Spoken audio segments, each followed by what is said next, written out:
Greetings! It is I, Tentus Naravan Dracovin, your Lord and Emperor here at the Dracovin Empire, and welcome. Yes, it is a day of the week we're doing more tabletop. That's not a great intro. It's not really a great intro, but hi. Anyway, we're talking about Star Trek Adventures today. We're diving into it once again. I'm doing something that I haven't done, and honestly, I thought about, and originally I was just going to do how to play. But as I was reviewing that, I also thought about, well, the sheer fact is, plenty of people out there have an experience with Star Trek. But that experience with Star Trek doesn't always tell you what it means to play in Star Trek. And I think that's something that needs to be discussed. And I think that's why I'm kind of focusing on today.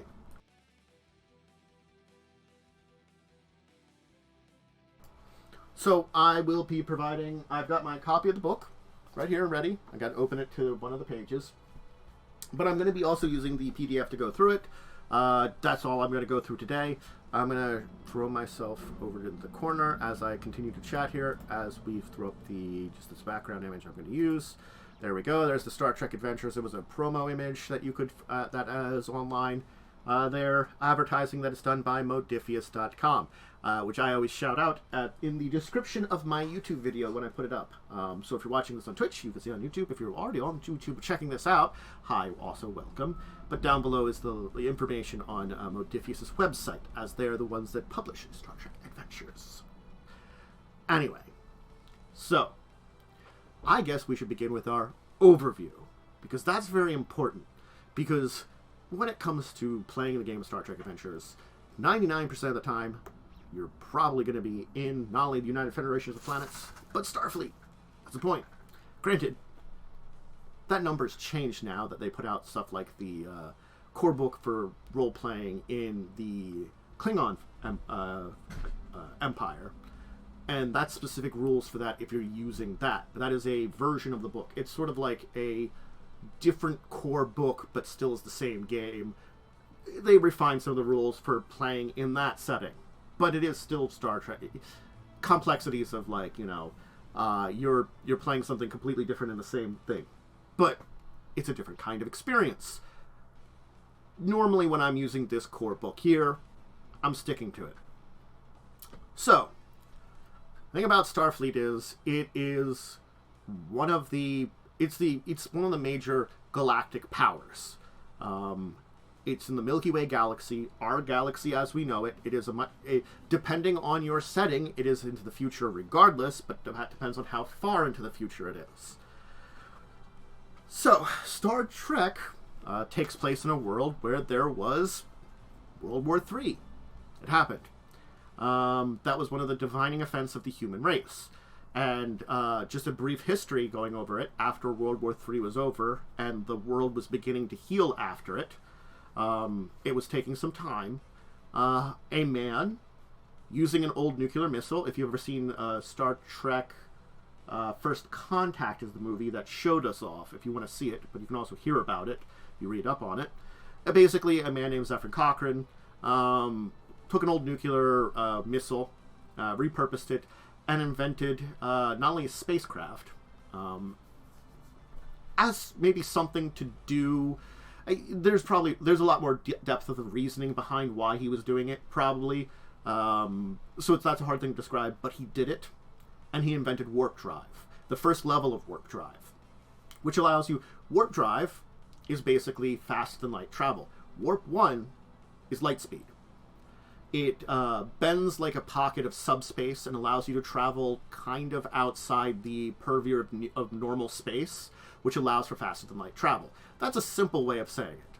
You're kind of creating this pocket around you where you're changing the laws of physics. That's what allows you to travel so fast. And it's this warp drive that allows you to do this, to bend this pocket around you into it. Now, it just so happens when he did that a Vulcan science vessel was traveling close enough to detect it. The Vulcans had been probably aware of humanity and a lot of other more primitive species, but tended to ignore them or study them at a distance at most. But they're I talked about them when I talked about my species you can play in the Alpha Quadrant and, video if you want to check that out. Alpha and Beta Quadrant I went over. But again, because someone had warp travel, which is the first hallmark of a spacefaring civilization. They made contact and changed the course of humanity. Humanity united together, formed a global government. Basically, the governments of the world had been kind of destroyed anyway, and people were kind of scattered, and no one wanted to fight after World War III. So sort of like the idea of fighting, and it was just people were keeping to themselves. But now there was a new goal that kind of united everybody in a way. And it did take some time for things to calm down, but the aspects of space travel and going out there and, developing this new stuff with a spacefaring ally there in the Vulcans, who, because we were taking our first steps to the greater galaxy as a whole, they were there with us for it. Now, granted, the Vulcans are very logical, and see us as a very more at the time Solus is very primitive, more violent, more they have to be shepherded species, and they never meant anything wrong about it per se, but their lack of emotions meant that there was problems, and that's where the Enterprise series, the first series that if you want to check out timelines, comes in. It's during those early days. You're taking place a couple of decades after first contact happened, and so the world has united, and the first major starships with warp drives that can reach more than I think it was warp 4, warp 5, around that area, are being developed. These better warp drives are being developed, and the flagship ship they have there, their version of the Enterprise, is going out there. The United Federation of Planets doesn't exist in this time period. This is basically Earth and its allies, which at the time period started out with the Vulcans, but by the time that this time period ended and the new United Federation of Planets was formed, it took place after a number of events, and a number of allies were formed. Things like the Andorians were joined with the Tellarites, and some others that became this core of the Federation. And so then there was a war with Romulans that happened, and Earth was attacked, and the Earth and its allies managed to defeat them, basically, with their help of the Vulcans, the Andorians, and a bunch of their other allies. They united together in a way that they hadn't before, and these groups that had always been spacefaring races but had been at odds with each other united into the United Federation of Planets and formed the Federation Charter. So most of the Federation is in the Alpha Quadrant. There's some in the Beta Quadrant.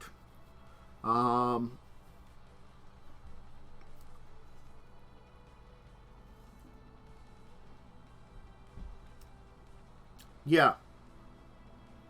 They're warping space in order to allow to cheat the universal laws. They're basically, as I said, they're doing stuff to alter space itself. So the Sol system is the center of the United Federation of Planets, because located on kind of towards the border between Alpha and Beta quadrants is one of the reasons too, and it is in both the Alpha and Beta quadrants. And honestly, the Federation probably wouldn't have formed if it wasn't for humanity. Humanity getting on a lot of people's nerves and making friends with them honestly helped create the Federation. One of the things that if you ever watch the Enterprise series, there is some good and bad about the series. That's a talk about the series of all. But one of the things is they did help basically stop the hostility between the Andorians and the Vulcans and start them on a path to actual peace for long periods of time. And that's one of the reasons that they both are hey, these human guys are pretty good. They kind of understand both of us. Because humans, as our adaptability, we have this logical side so that we can show great logic like Vulcans but we also still have our emotions and our passions like Andorians tend to have. So yes. The thing is, there's also the Gamma and Delta quadrants, which have been explored. Gamma quadrant has been explored to a degree in DS9 with the wormhole that led to there. Delta quadrant has been explored to a degree because of Voyager and its path through it. So those series explore those quadrants a little bit more, while I would say original series focuses more on Alpha Quadrant because that's still being explored, and Next Gen has a little bit more beta quadrant and more edges of the quadrants too. So you can kind of have some. And, you know, we'll talk about a lot about Starfleet's mission and stuff, but this is the United Federation of Planets history and overview.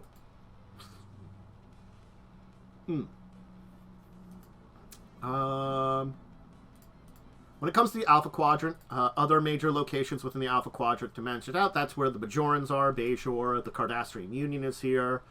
If you're talking about during DS9 era / Next Gen era, not before the end, like towards the end of some of those series, is pre-Dominion War, which was a major event during DS9 that had ramifications. There was the Maquis and the Cardassian demilitarized zone that exists there. The Breen confederacies in the Alpha Quadrant, the Ferengi Alliance, which are a major power. The Miradan. Let's see here. The Niberite Alliance, the Orion Syndicate, which the Orion Syndicate is had a lot more power during the Next Generation, or the original series era. By Next Generation, they had lost a lot of their power, but there were still something that were out there. So it's not like their power went away. They have a very interesting system. I would look into it if you're interested in using them. The Talarians are there, the Tholians, and the Tazeknaki Coalition. And the Beta Quadrant, of course, is the Klingon Empire, is one of their major groups, the Romulan Star Empire, and the Gorn Hegemony. So as much as there's a lot of stuff in the Alpha Quadrant still, the Beta Quadrant is pretty secured between three groups. The Gorn Hegemony, the Klingons, and the Romulans. Those three groups have kind of taken it over. And now, the Klingons are you know, on and off again, have been rivals and allies to the Federation. By the time we get to post-Voyager, post-Next Generation, post-DS9, the strengthening of the between the Federation and the Klingon Empire have become so much stronger. If you go by stuff that happens to Picard, and which is linked to some of the stuff that happens in the J.J. Abrams universe too, which is a different timeline / universe, which is weird. But the entire thing is Romulan's home planet gets destroyed, which alters the course of the Romulan Star Empire a lot. This is stuff that happens in the movies and stuff and TV series. That's a thing that I can mention that happens, that changes the course. So it's like when I'm choosing what era to play in as a game master, and my game master's telling me what era it is to have an idea about this. I could say I could play post-Picard. Picard's series is done. As much, well, season 3 is supposed to be really good. I do have to watch season 3. As much as I was okay with season 1, season 2 sounded terrible. Season 3 sounds really good, but that's a different thing. The Borg and the Dominion were huge threats. The Borg, as much as they've had a lot of problems, they still exist. The Dominion lost the Dominion War technically, though you can take place after it. Afterwards, there is a peace. In the alternate universe, there's the Terran Empire. Of course, there is the Q, which are basically beings that have an ability to alter the fabric of reality. And the problem with them is, though they have this maturity of being pretty much beings that are beyond our understanding, they have no concepts of time. They're outside of it. They're technically probably beings of pure energy, though they can take physical forms as they choose. And nigh immortal, except they can technically kill each other. They are surprisingly emotional and involved with each other as a being that has evolved to this level. So it's sort of like or maybe the fact is they de-evolved to that level mentally when they reached all this power. That's the thing about it. Hard to say. So yes, if you're looking at the time periods, each time period has their own sort of thing to talk about. I went over the basics of the history, but when we talk about history, the 23rd century, I think, is the first one that we can kind of mention majorly. which is the 2020s. Drink. 23rd Century is the original series. So that's an important thing to mention. That is the time period where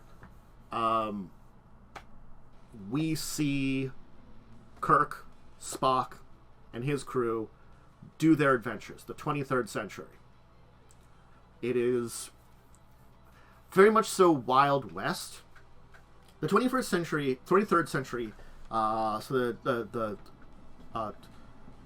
2022s, like we're in the 2020s, so we're in the 2020, or the 20s, we're in the 2020s. There's the 22 blanks, was a time period that a lot of the technology that you will see throughout the Federation series are being developed.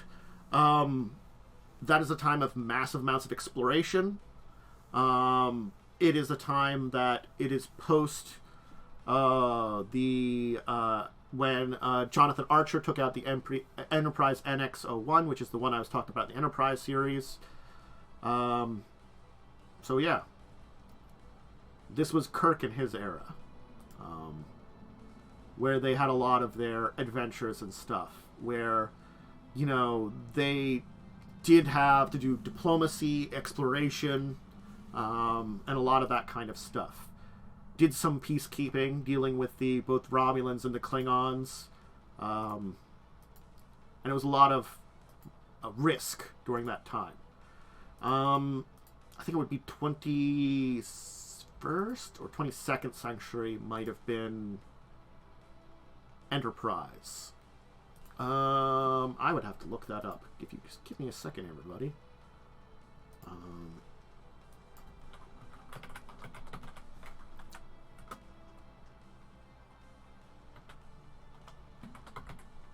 Timeline. There we go. Star Trek Enterprise timeline. Okay, cool. So Star Trek Enterprise took at 2151 to 2161 was in that time period. I can find these dates exactly. 2265 to 2269. That basically was a 5-year mission that normal Star Trek was on. Rest of 2069, 2070 was the animated series. The movies took place on 73 to 94. Next Generation took from 2364 to 2370. DS9 from 2369 to 2375. Voyager from 2371 to 2378.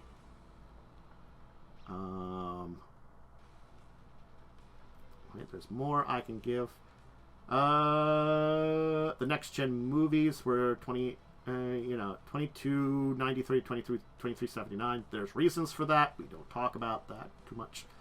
And 2399 is when Picard is taking place. So 2399,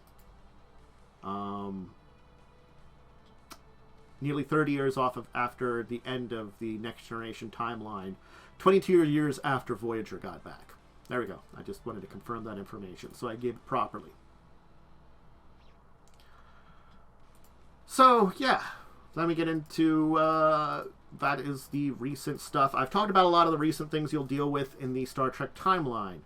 So, let's talk about Starfleet for a little bit here, because the United Federation of Planets is a big event. It is the, basically, alliance of a lot of different planets and alien species, and that image disappeared again, because I don't know why this does this occasionally. There, I fixed it. Gotta pay attention to that when it does that kind of weird things. It is a thing that Earth is a part of. Humanity is one of the founding species of it. But again, the thing is, if you're a member of the United Federation of Planets, everybody's as important as everyone else in the way of it. It is a very utilitarian kind of place. And it does have specific rules in the Federation. Generally speaking, each planet keeps to themselves. There's certain standards that you have to be at to be part of the Federation. But as long as you are at those standards, you have your own rules about doing things. Even some planets, as I talked about, still keep some level of military. I was talking about, I can't remember which species it is.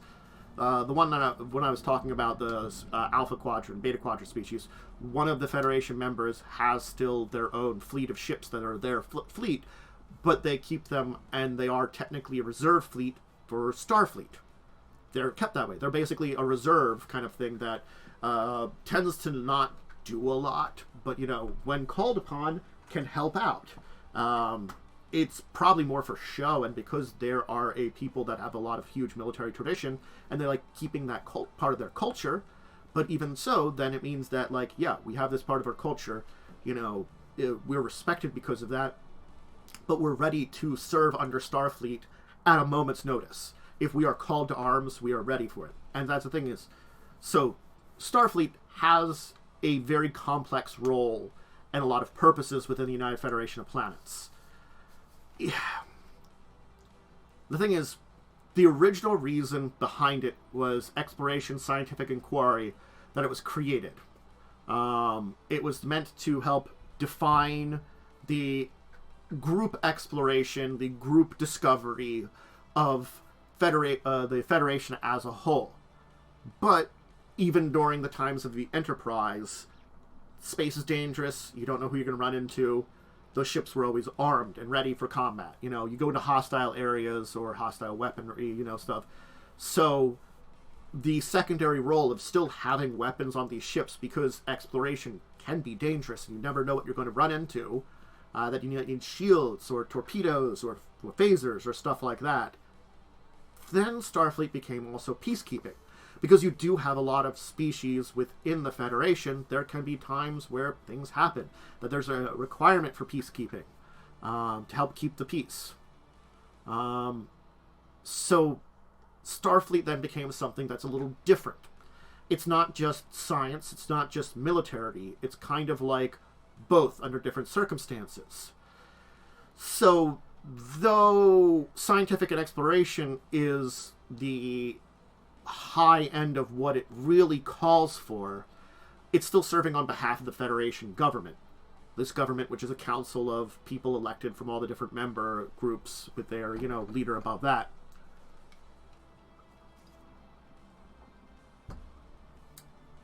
So, this kind of thing, hi Ashen, the exploration, the discovery, the kind of scientific development was a lot more private individuals and stuff. And it almost became basically this public thing. Starfleet and the Federation, especially if you look towards Earth, is a society where everything is provided for everybody. I can't remember the word for that. I'm going to say it wrong. Utilitarian? Something like that. I might be saying the word incorrectly. The entire idea is you have a want for nothing. Now, it doesn't mean that, like, working or having a job or something like that is bad. Because, like, effectively, everybody gets a stipend of a certain amount of, like, credits you can spend on extra things. And if you want more, yeah, it's post-scarcity. If you want more, get a better job. Or get a job or something. I might have some credits that I can go out and basically I could just eat food from my replicator, or I could eat, like, actual grown food prepared in a restaurant. Replicator food is fine, but it's the basics, you know. It's not going to be very fancy. It's not trying for anything very fancy. It, you know, it's as good as, like, a computer can do it. It's the very basics of the food. While still the flair and the power of someone that runs a restaurant means something.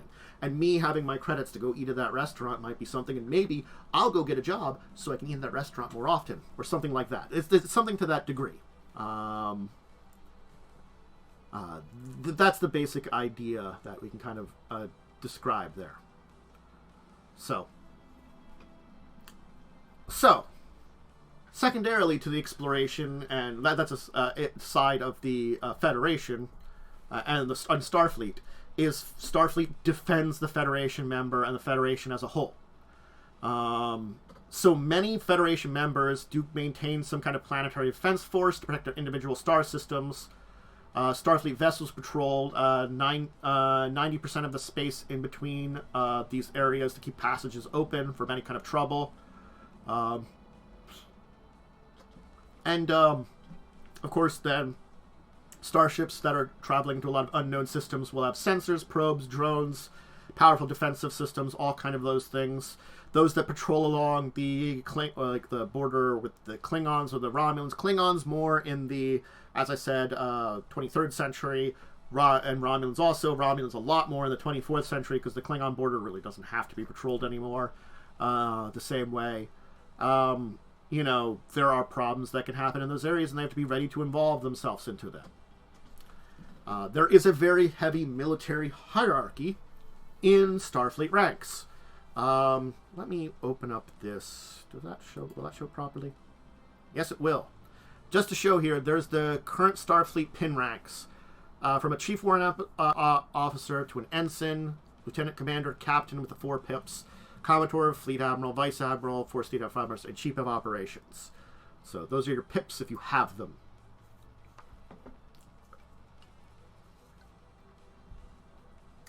There are department heads for the various departments in the Starfleet chain of command. The admirals, of course, are the kind of top end of it, and the commanders. And the thing is, the Federation Council itself ultimately is who the Starfleet answers to. So Starfleet still answers to the Federation.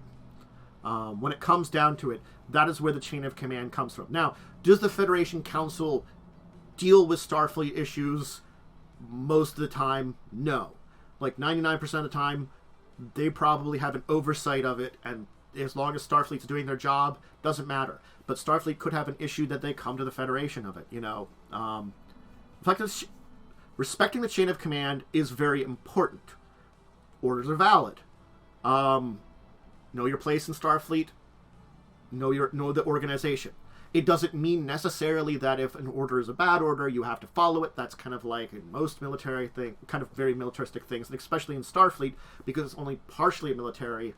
If you got bad orders, you can say something about it or do something about it. You know, you can either go up to someone above you or, like, you know, talk to someone, or you can refuse, sort of, depending on situations. There's things that happen. There is an authority, though.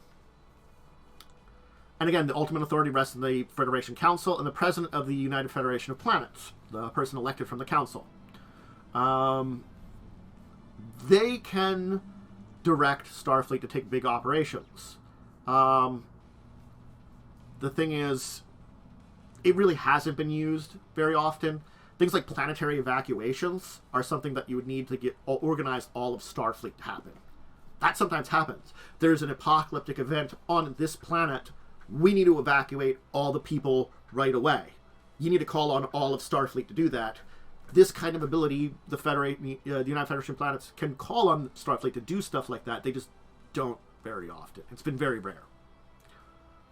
So yeah. So basically, you have your chief of operations, all above everything, the various admirals at various levels, admirals usually controlling more than one ships or various fleets, and kind of organizing everything in Starfleet.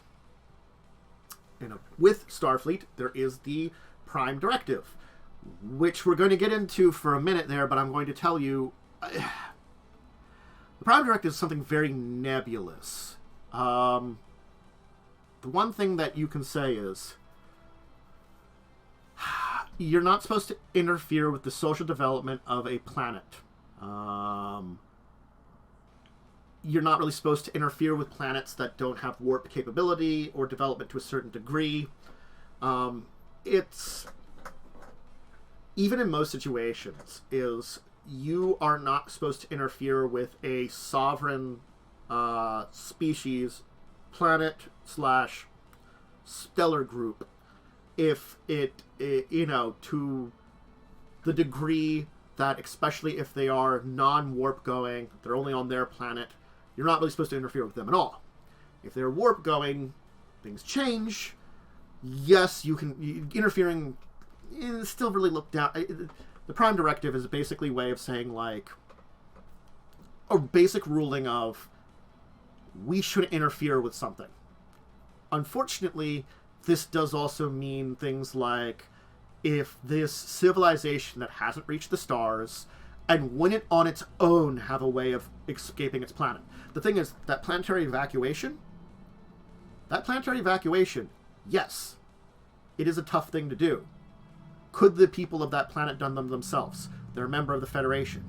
Yes, they could have done it themselves. They're requesting Starfleet to help them do it, because it speeds it up and makes sure it's more efficient.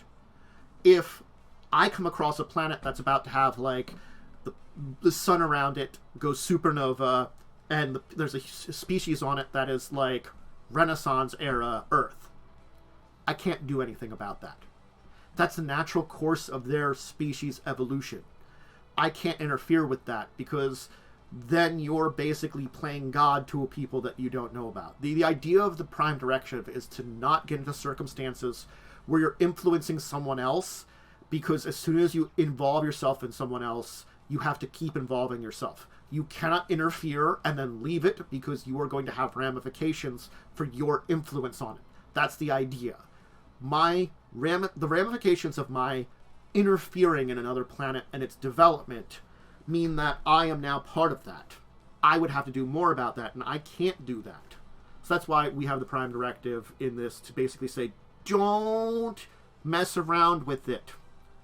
You know, there are exceptions and things built into the Prime Directive, and the Prime Directive is given in such a way that it is open to some interpretation. And commanding officers have to see how it applies. You know, in the earlier years of Starfleet, intervention tended to be much more of a thing that, like Kirk in his era ended up getting into a lot of stuff.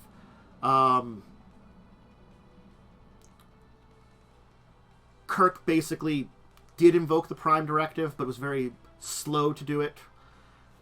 That's why that's kind of the Wild West era. Getting into, like, the Next Gen era, things are calmer, and so the Prime Directive is a little bit more set in stone with the way that it's kind of looked at. So this is something you have to keep in your mind as part of this. This is something that might not happen for your characters, but certainly if you're officers on a starship, there might be situations where the Prime Directive comes up and you have a issue of dealing with it. And again, there are exceptions to this. Your ship can still interfere in circumstances. Things like a big thing might be prior cultural contamination. Repairing that might require you to ignore the Prime Directive and repair that kind of thing. If the society knows about the Federation, if they can communicate with or attack a Federation vessel, if a planetary distress signal that goes out to any or all spacefaring societies. So basically, like, let's say that planet that's got the supernova going off. Let's say they're not Renaissance. Let's say they're space age or beyond, and they know something is bad's going on. If they put out hey, if there's anybody out there, we need your help, distress call, Federation could come in.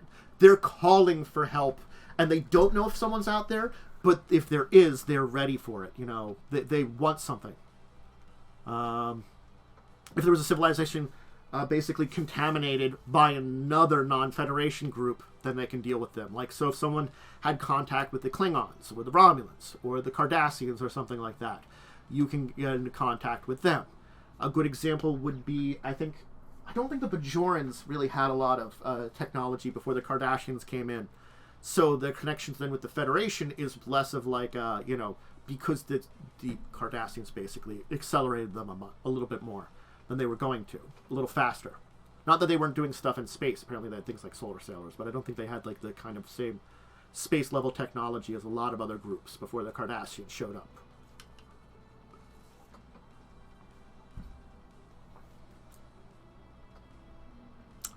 So yeah, there's a lot of stuff to have there. Civilizations you're in diplomatic discussions with, the Prime Directive doesn't apply as much, especially if they're trying to become members of the Federation. Certainly that means you're open to a little bit more interpretation about how much you can interfere.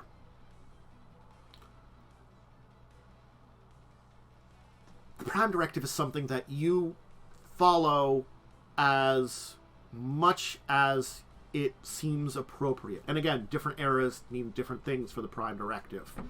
Certainly because Next Gen era is a very big one with a lot of series in it. That's a big one to think about. And there's a lot of questions you have. The example of extinction because of a supernova, that's a big question.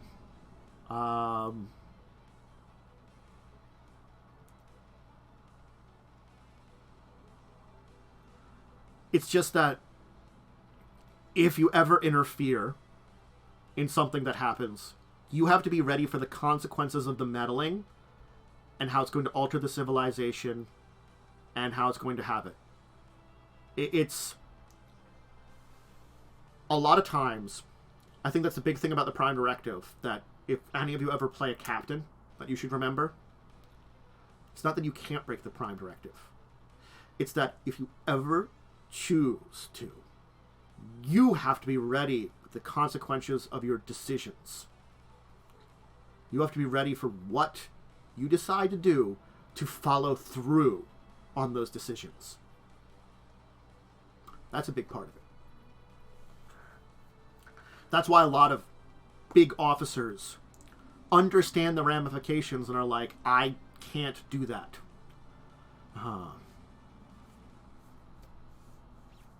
Because you will have responsibility if you alter the evolution of a planet.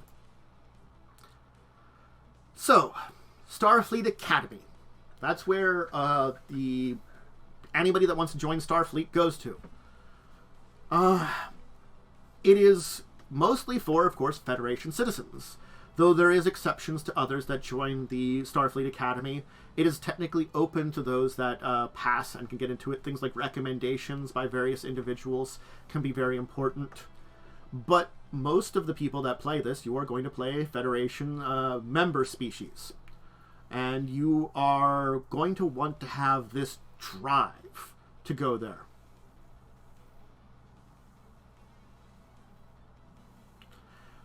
Starfleet Academy is basically the command position. It's the officer track in Starfleet. That's the thing to think about it. When we talk about a starship, certainly there are a lot of officers.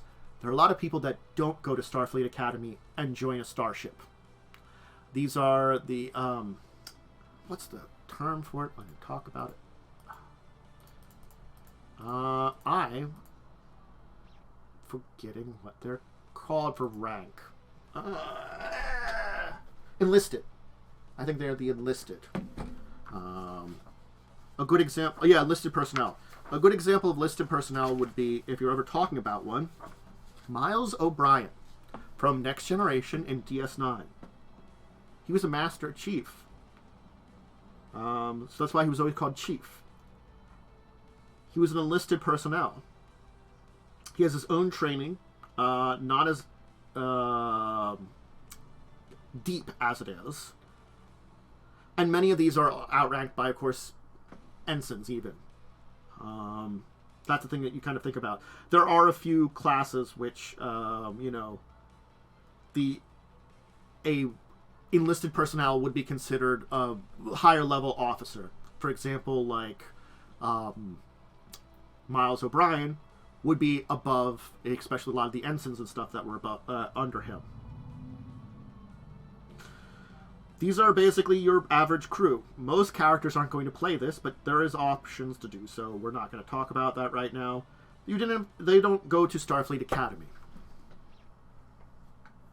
Starfleet Academy is basically a best of the best kind of place, almost, you'd say. And a lot of people go into Starfleet because there is a lot of different things. People that want to get into a lot of fields of science. If you want to get into fields of medicine, Starfleet Academy might be the place to you. Yes, there are people that end up on starships and stuff, but some of the best medical locations and scientific communities do exist in Starfleet. They're not the only ones.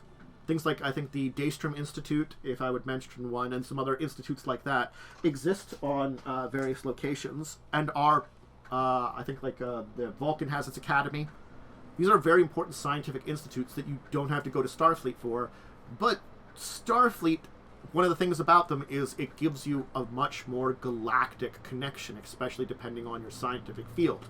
If I'm a member of Starfleet, not only do I have access to my own planet's connections, and certainly if I'm on Earth in a major scientific thing, yeah, Earth is connected to like the subspace network of information between all the different planets. A lot of stuff is shared. But I'm only dealing with, I've got these, it's like having copies of books from another country in the world. I might have copies of these books, but I'm not talking to those people. I can't go visit those people very easily. I'd have to arrange a lot of travel. My stuff is focused in my place here. Starfleet opens it up that it makes it very easy to travel between all these locations and stuff like that. So there's advantage, disadvantage to the scientific, medical connections to the Starfleet. You certainly don't have to for those, but those are two things people that have a need to explore. Honestly, there's a lot of reasons to join Starfleet Academy. It's really up to you why you would want to. And a big thing about Starfleet Academy,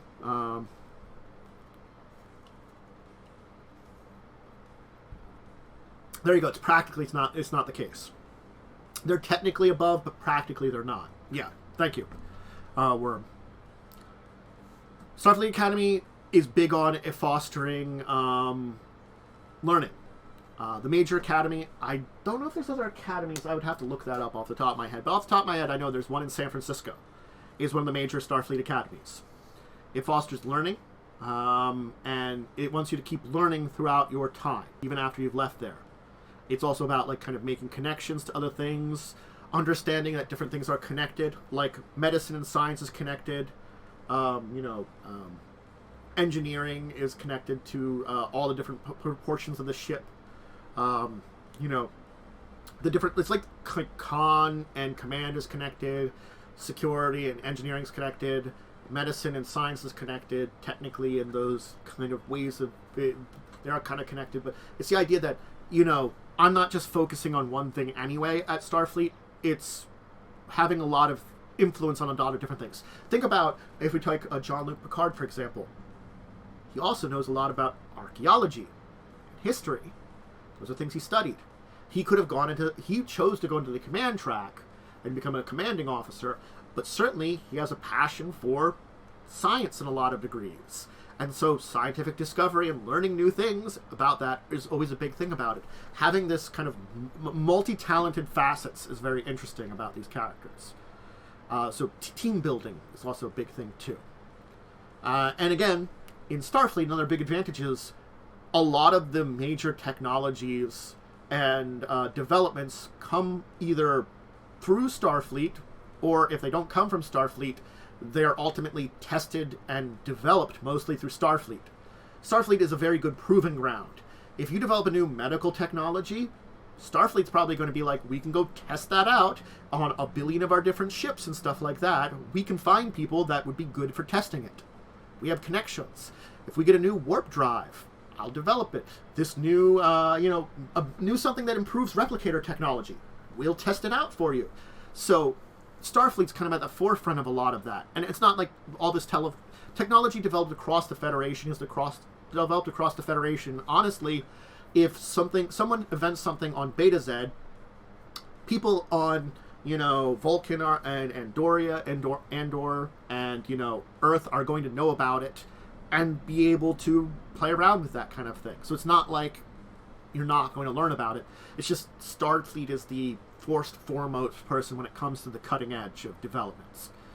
And then, of course, you graduate and you go to some kind of assignment. I think there are, you can kind of choose the type of assignment you want. There are people that go to star bases. There's people that go to planetary places for the Starfleet. There are people that go on starships. There's all kinds of different assignments that are out there. And yes, I think there's a degree of the type of assignment you want, but then it's sort of like, if you're looking for a starship, you're going to get whatever's available. If you're looking for a starbase, you're going to get what is available. And again, not everybody can graduate from the exams or the time at Starfleet, and there isn't really a shame or anything for dropping out. It's sort of like, if if you still have commitment, but you feel like you can't finish Starfleet, they do say there's like the Starfleet Technical Services Academy on Mars. It's not as big. It's probably for some of those enlisted personnel. You might be like, hey, Miles O'Brien, you're not a great Ben Sisko, but you could be great. Or no, you're not a Geordi LaForge, but you can be a Miles O'Brien. Don't feel bad about not being able to get through graduation. Here's another track for you that you can still follow whatever kind of dream you have. It's just going to alter a little bit. And it's like students that are very much more experimental, not academic environments, that they're not going to be big on shipboard promotions and stuff like that. Enlisted personnel is usually a lot better for that, some kind of commission. But if you pass Starfleet Academy, you get your place in Starfleet.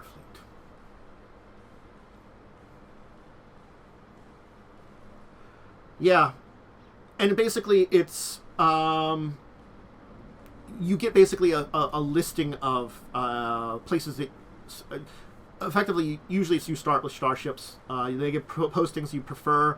You look over them, make your choices, explain your choices. And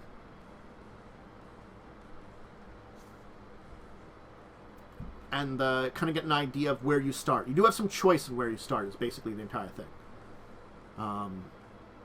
And you kind of are told what kind of specialty you're kind of looking for, too. You can talk about it. Graduation is an opportunity to sign, basically. And they want you to go somewhere you're passionate about.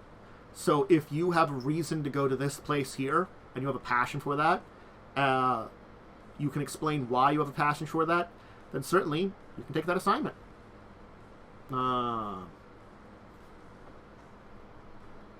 There are ways to circumvent this entire thing, too. I will note, if a captain of a vessel requests a certain recruit, like if a good example, just an example would be, let's say Picard visits Earth, and, someone at the Academy asks him for some kind of help, so he goes to visit the Academy. This could be an episode of Star Trek, Next Generation. And while he's there, a particular student, he sees him and gets impressed by his thing. He might request that person, when he's done, join his ship. He'd have a place for him.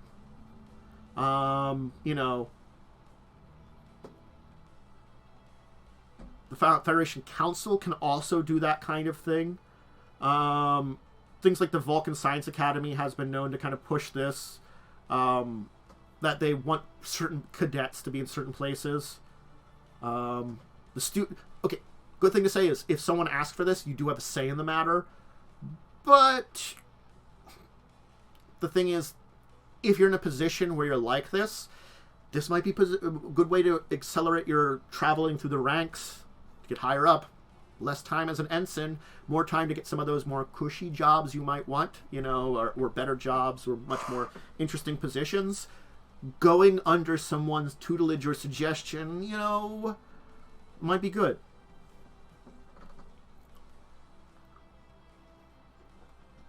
There might be reasons in personnel files, too, if you want to check those ever. Anyway, so, and while you're an ensign, if you had a couple of different kind of career paths you were looking into and studying under, you could rotate between them. Like if you spent some time as a science officer and really didn't like it, and maybe you still had some decent ability at medicine, you could transfer to medicine, or something of a similar. Like, you can sort of rotate your career path a little bit, even a little bit after time of your ensign, while you're kind of studying. You're not locked in, even in your time on a starship, It might be that you will spend some time at one assignment, and if you request a change in assignments, when one opens, they could change it to be like, because again, the change might not be on the ship you're on, the ship you're on might have needed a science officer, you're a science officer there, but you're like, really, I'm seeing that, like, I had much more passion for medicine and stuff, I want to change it, that I was studying both, I can transfer over. So. Yeah. mission types that are out there. That's a good thing to talk about here before we kind of move into the actual stuff that we're talking, the actual systems and stuff. Since we've been going on this deep dive into the overview part of it. Science missions are a big one. Deep space exploration, planetary exploration survey, research and development, stellar phenomena surveys. These are all very scientific based. These are all things that you end up going in. Certainly on many starships, there's research base. You could be studying things while you have other duties on the starship. You could also be in a part of the science laboratory or science teams that are on there studying different things that's different encounters. Deep space exploration is a big one. Go to various places. Certain planets you can check out, see, learn more stuff about them. Space-bearing phenomena. Diplomatic missions are another one. Resolving conflicts. General diplomacy. First contact situations where a first contact is needed. Because again, Starfleet seeks out new life, new forms of and new civilizations. Boldly goes where no one's gone before. You identify a new species. If you identify a species that is in a situation where it's prompted that it is not something outside the realm of possibility to contact them, first contact would be right. Think of Earth. I talked about post World War III. Someone invents warp drive. If you detect someone's got warp drive and warp fields on this planet, and no one has talked to them before, might be a first contact situation. Protection and security, of course. There's always aid and relief. If various things will need aid, relief from major events that happen. Oftentimes, this is very, planetary wide things. If there's a major famines and stuff. Humanitarian needs, patrolling various areas. Hey, there's hostilities with the Cardassians and Romulans during the Next Generation area. Dealing with a lot of the other species that have violent activities and have been always hostile to it. Ports of call. Star bases, scientific mining facilities, colonies that are basically either run by the Starfleet or you have to supply stuff to them. There could be a science station that needs some supplies. And, of course, tactical things, like if the Romulans, the Borg, or anybody, the Cardassians, break Federation space, and you've got to deal something about that. So, yeah. There's a lot of different types of operations that occur. And certainly, in a similar way, if you're going away teams, going down to a planet or something, you've got your diplomatic, your relief, your exploration scientific missions for going down to a planet, peacekeeping, military stuff, or there's even sometimes, if you're as an away team, covert operations that sometimes happen. Clandestine ones to learn about something. Cardassian Union, Romulus Star Empire, might want to look into stuff about them, too. Okay. We finished up an overview. I hope you know a lot more about Starfleet, Star Trek, and all that stuff. If you already did, great!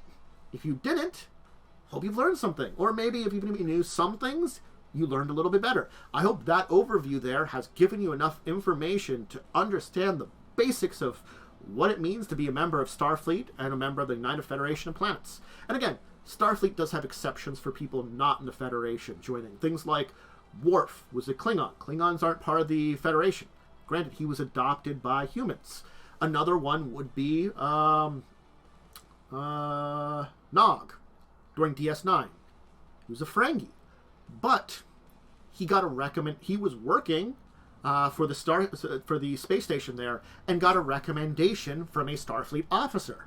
So it's sort of like there are times where non-Federation species can join Starfleet and become a member of them.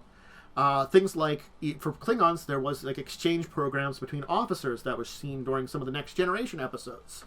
That can happen too. Something more long-term could happen. The arrangements, the necessity, the way this happens, that could be for your own storyline, but it would mean that you could play something like a Romulan, a Cardassian. And granted, or Gorn, I played one of those in a game.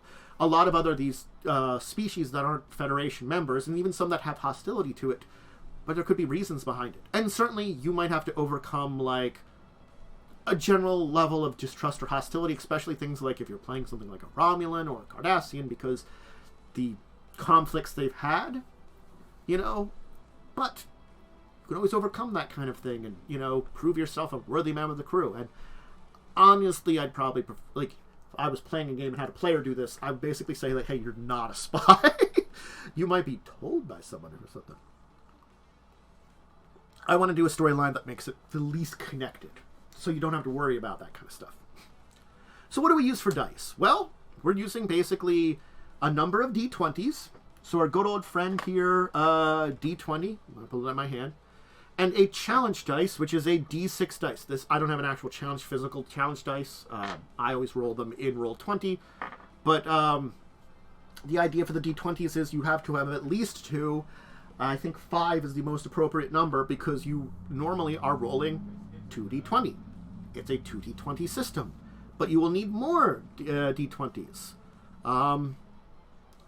So, the second, of course, is the D6 side with the challenge die.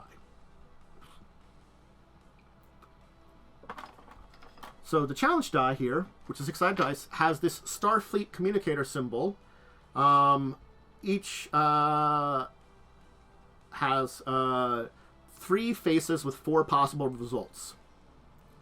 A score of 1, 2, and 2 faces showing the Starfleet arrowhead. And 2 faces which are blank. So, okay. There's a 1 side, a 2 side. I don't know if you can see that. I have to zoom in. 1 side, a 2 side, 2 Federation combat symbols, and 2 blank sides on your challenge die.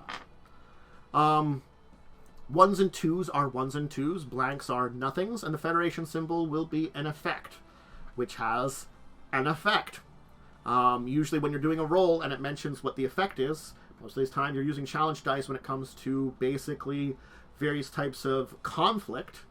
The challenge will have, the effect will have an effect, as the easiest way to describe that.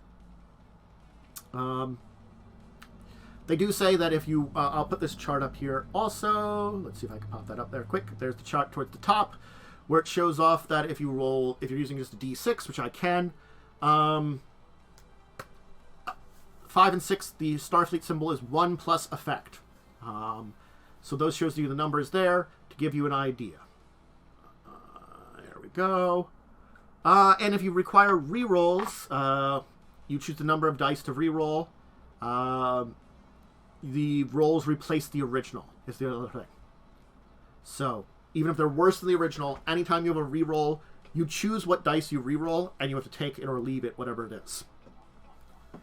Some situations may require a specific number of dice to be rerolled, while others allow all the dice in a pool to be rerolled. You can always choose as many dice as you wish to roll up to the number of dice listed. So you can always choose not to reroll a die. That is an important part about this. So if it says you can reroll all your die, you don't need to. If you only run a reroll 1 die, you can. That's an important part of rerolls. So, you have, basically, there are scenes, which are the building block of the story. It is the period of time. A scene could be a couple of minutes of an event, up to an hour or so. Think of it like scenes in a TV show. It would be like a combat encounter, an encounter at a if we're talking like traditional role-playing games, something like D&D, Pathfinder, which are very fantasy-based, it'd be like, oh, there's something happens at a bar. That's your scene. Now we go and go up to our rooms in the inn. There's a scene. There's a fight here. That's a scene.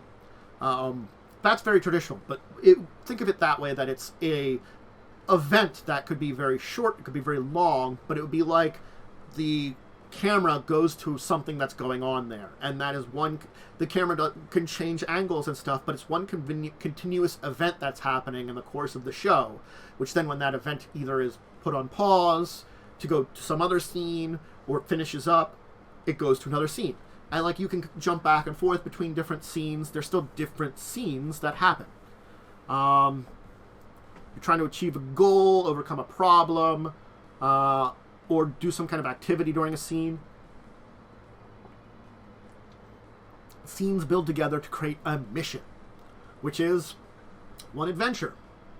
Again, comparing it to fantasy games, because those are the traditional a lot of role players know, is when I go on an adventure, it is a continuous story that involves me learning about an adventure, going and doing a thing, having multiple encounters along the way, maybe exploring something, dealing with any hazards or enemies in those areas, finishing up what the accomplishment is, that heading back to what it is to basically get a reward. Certainly in a lot of role-playing games, there could be multiple adventures or ongoing adventures or stuff like that, things that are layered on top of each other, that one adventure leads to another. But in this case, traditionally, you have missions. And again, missions could lead to other missions. They could be connected together very similarly, but a mission is one thing that you're happening. When I do my May the 4th Be with Star Trek, I have a single short mission that I have the players go on. If I wanted something a little longer, certainly I could have multiple sessions per single mission. It doesn't have to just be one session. Your mission can be of any length, what is appropriate to what is going on and what it feels appropriate. Your episode of a show doesn't have to be an hour. The show is an hour, but the show also is heavily edited down, and there might be a million different scenes in between there you don't see, or some other stuff that you kind of skip over the characters doing, because you don't know it's not very entertaining for a TV series. Guess what? It could be entertaining for your players to do, or something for them to do to challenge them and stuff like that. So that's where you get that concept of the overall mission. And again, it's made up of a whole number of scenes. Of course, encounters are some kind of conflict between two sides, whether it's combat, diplomatic, or any other kind of thing. There's rounds and turns for that. Each involved character takes a single turn, and they each do their various actions. And as the game master, if you're playing it, it's up to you to open up and kind of develop the scene. So, characters are built up of various traits that you have.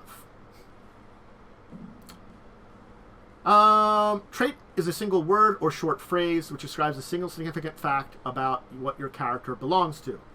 When we were looking at the character sheets before and taking a deep dive into building your character, there were certain things that we talked about for various traits that you had. I have to go to the right page for that in this book. Things like,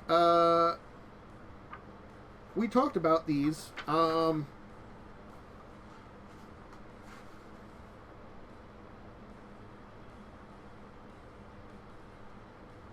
sorry.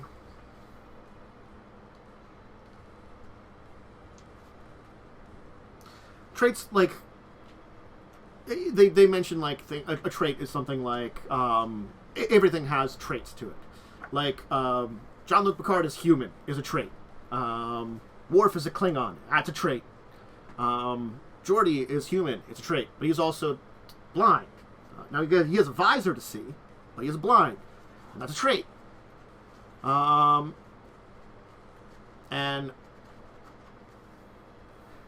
anyway, basically rough categories. They're kind of a guideline for game masters to have you kind of know. There's situation, location, personnel, and equipment traits that basically can help define what's going on in a situation. Each character has their various own traits. But if I basically define a word or small phrase that defines the situation, location, personnel that are there, and equipment, I can define it using these traits to give an idea of what it is, and that helps me build what's going on there.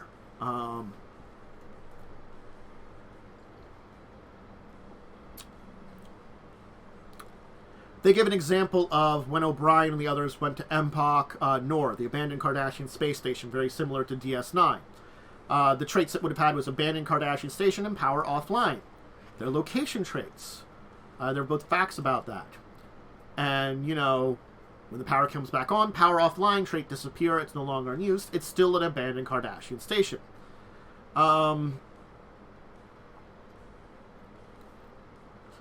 Traits help the game master determine what is possible. If you as a character want to do something, I as a game master should basically take a look at the traits I've presented to the scene and see if the traits prevent you from doing something. This is basically an easy way of kind of figuring out what is possible in a generalized way of saying it. So traits, not only does your character have them, it can impact, it can either have no impact on the activity, be beneficial to the activity, or a detriment to the activity. The power being off means that if you try to want to look into the computer systems of Empok Nor, that's really difficult. Power's not on. That's a problem. How am I going to do that? I don't have power. It's detrimental. Again, an abandoned Cardassian station, if I want to, leap across two things, it's not going to really have an effect. Or it could be beneficial. Maybe there's something I'm looking for that specifically would be there. The various traits you can look at and see how they affect it. There are potent or intense traits also. But if there is one like that you feel like would be very intent or potent, make it multiple traits. If a trait's too powerful, then, split it.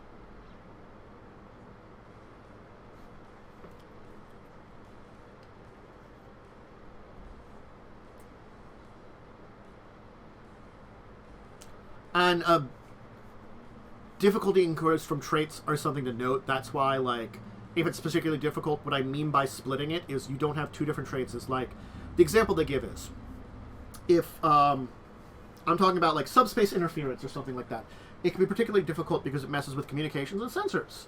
So it's not just one trait, it could be subspace interference 2. I'm listing that trait twice. Why? Because when it comes to difficulties of activities, it's important to note that thing. And I would be increasing the difficulty of the activity twice, not just once. It's giving me an idea of how much I should increase that. Oh, didn't mute it. My bad. So advantages are traits which give positive or beneficial effects to it. They make things easy. If you are in a situation where your trait is advantageous, you can reduce the difficulty of the task or even cancel out a complication. Complications is when there's something that you're doing because of a trait is inherently negative or problematic. It's not beneficial. It can prevent you from doing something. It might be possible, increase the difficulty, or cancel out an advantage.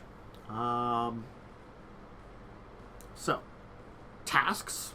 That's basically a little bit of traits. Traits are a thing that I generally kind of loosely use when it comes to Star Trek Adventure, but I feel like if you're going deeper into the system and doing more than just a one-shot, that's when it becomes much more important to kind of keep track of this, as is a good way for you as a cheat sheet to kind of have an idea of tracking things. Tasks is basically something that you need to do. Traditionally, a clear idea of what the task is, what will happen if it succeeds or fails. It's kind of like a role you have to do, a thing you have to do. Though again, the nature of the task and what you have to roll is basically up to your game master. But it's effectively like, I've created a situation, you have to choose how and why you're doing something to overcome it. A task for you to do.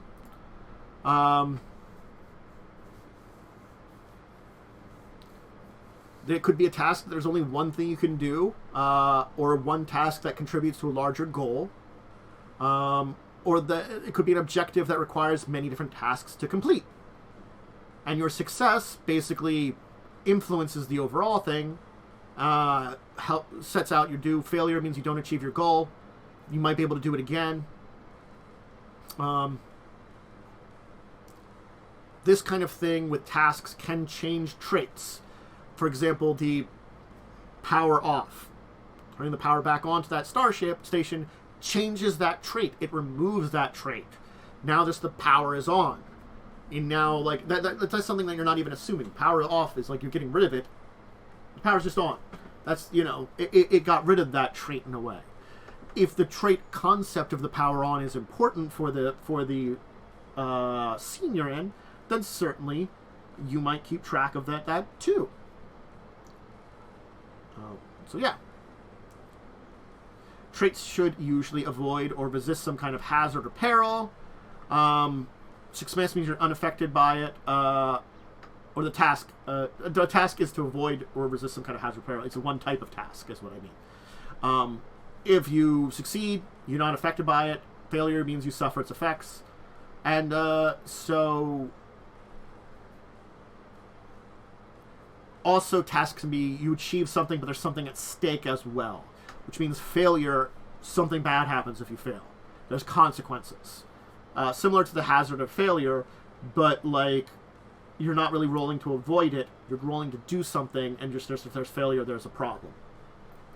So basically, before you would roll something, before you would attempt a task, I, as the game master, should inform you what you're doing and what the difficulty is and kind of stuff like that. I give you the information so that you know what it means to succeed, what it means to failure.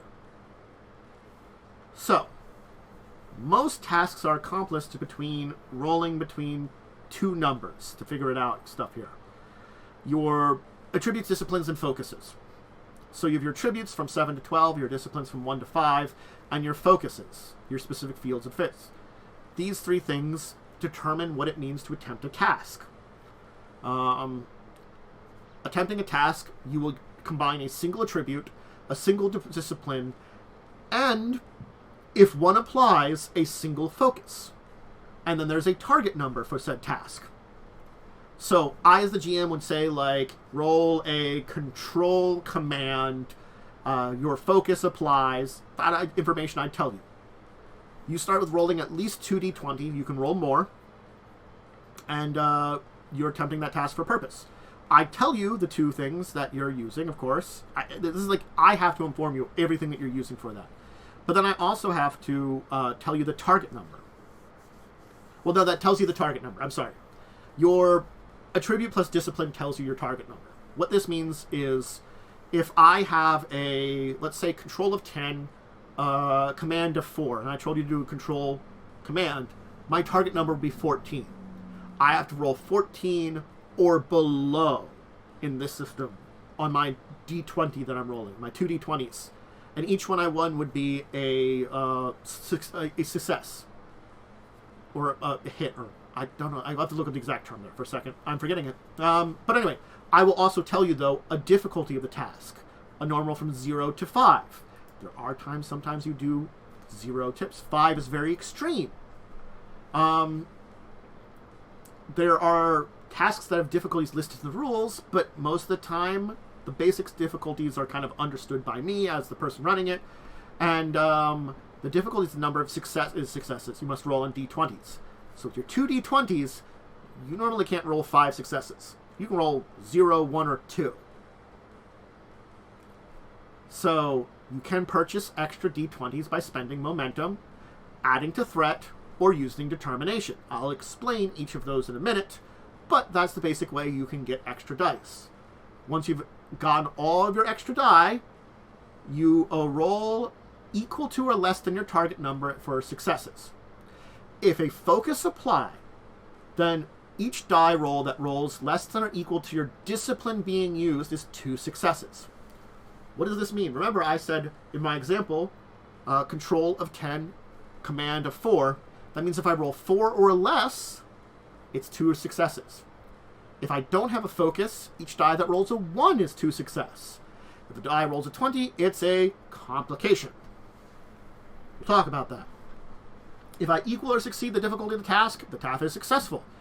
If the number of successes is less than the difficulty of the task, it fails. Successes in excess of the difficulty of the task become momentum. That's the way you build momentum. I haven't talked about what momentum is, but now you understand how to build it. You roll something, if you get extra successes, you build momentum. And then I tell you the outcome of the task, so. Yeah. And the task difficulty is, there's a lot of, extremes or basics. Most basic tasks have a difficulty of 1. Routine stuff have a difficulty of 0. Anything that's more complex or problematic, higher.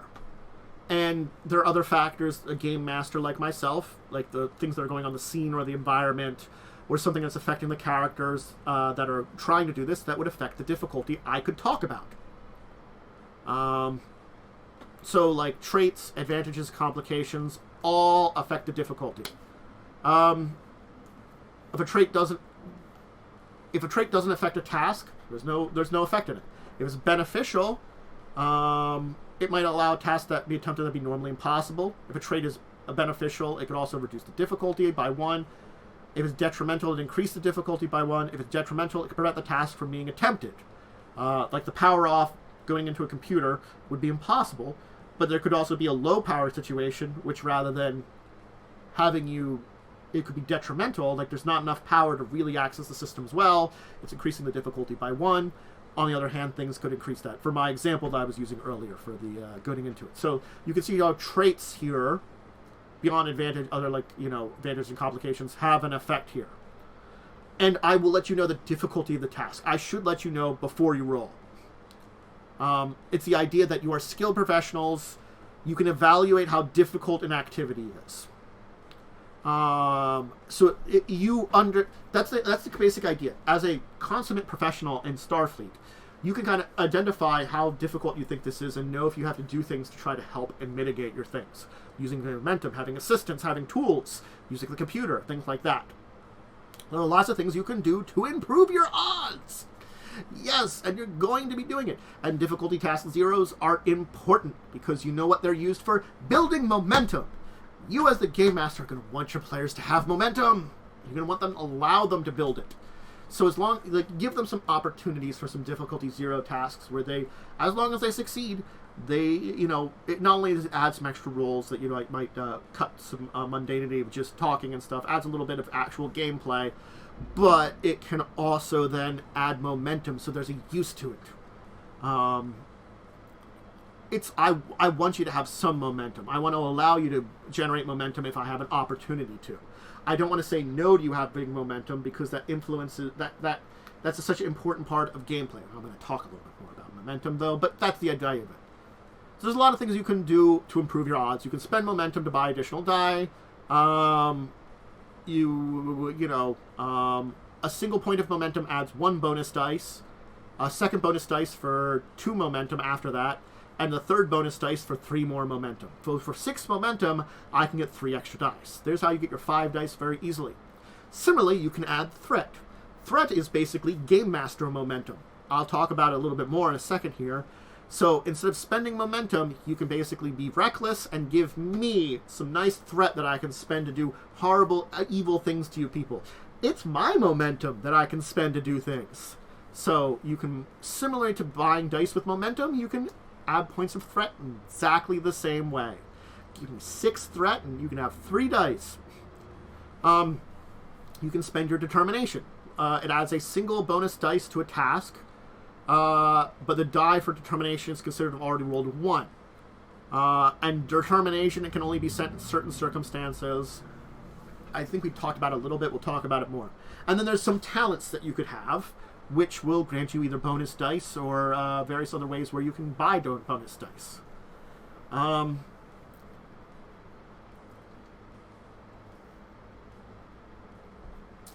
Bonus dice with those from determination or through talent are applied before any bonus dice for momentum or threat. So determination and talent ones are applied first for the purpose of how much momentum or threat those dice cost. Okay?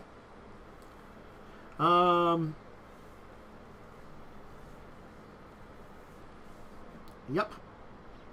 So if you do things to add a bonus dice, it does make momentum and threat-based dice more expensive.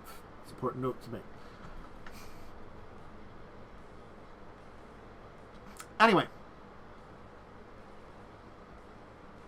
I can spend threat to give NPCs bonus dice. That's about it. I can use threat to add bonus dice to my non-player characters' tasks. You know. Teamwork is also something that can be done. The computer can be useful for that. But basically, when working together, you have to describe how it is. And the assistant, each assistant that is allowed rolls a d20 using their own target number, their own focuses, and any successes. As long as the task leader generates one success, then all successes generated by the assistant towards the task. Assistant's dice can generate complications at normal. Assistants do not use the same attribute, discipline, and focus as any other characters involved in the task. Assistants can best provide by someone contributing something different. Assistants may only ever roll 1d20. Oh, I've always got this wrong. Assistants only rolled 1d20. Huh, you know, that's something I was always doing differently in the Star Trek. May the Fourth be with Star Trek. So assistants can only roll one die. Huh, interesting. That's why you can have multiple assistants then, I guess, too. Because then each one can roll a different die, too. So they can't buy dice. I didn't know that one off the top of my head. It's just little things like that when you don't play enough of it, you miss out on. There are opposed tasks where basically two people are rolling against each other.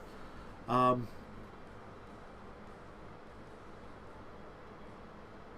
yes, when you are rolling a die to assist, you roll using your own statistics. And then if whoever it is rolled a success, you add your successes in. Your success in if applicable. And you could have a complication. You could also have it where you get your own focus and you have your own, great success. If your focus allows you to roll a 3 or below for your engineering, for some kind of engineering task, and you rolled a 3, great, you added 2 successes. But you're rolling that 1d20. And equipment and technology can add bonus dice too. What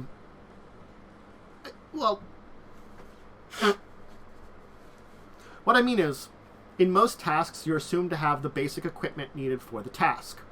Certain circumstances could go over the lack of tools. It would be a trait that you'd have maybe specialized tools, or, a trait of the scene.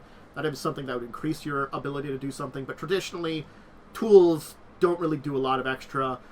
You can use the computer of the ship, basically, in place of another person to help out with some checks. That's a thing to talk about for ships and stuff.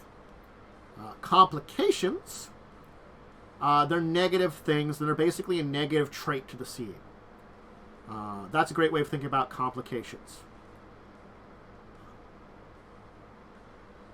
If you don't wish to suffer an immediate complication, or the game master doesn't want to inflict a complication at the point, the complication can be bought off by batting 2 points of threat. And I can also wish to do this immediately by spending threat to create a different, more immediate effect. Yeah. There are complication ranges. Normally, remember, you reach a complication at 20. But there can be a situation where it's not more difficult to do, but basically the degree of failure and the instability in something makes it more difficult.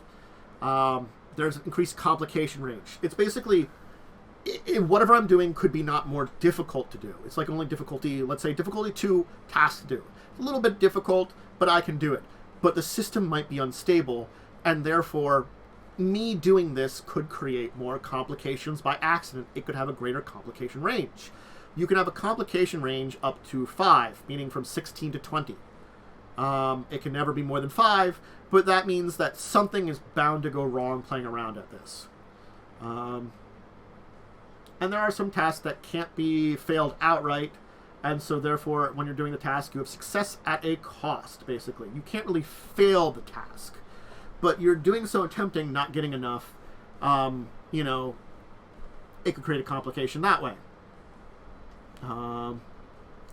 They're like getting a complication from rolling a 20 and can be traded off by threat similarly, but it's the idea that, like,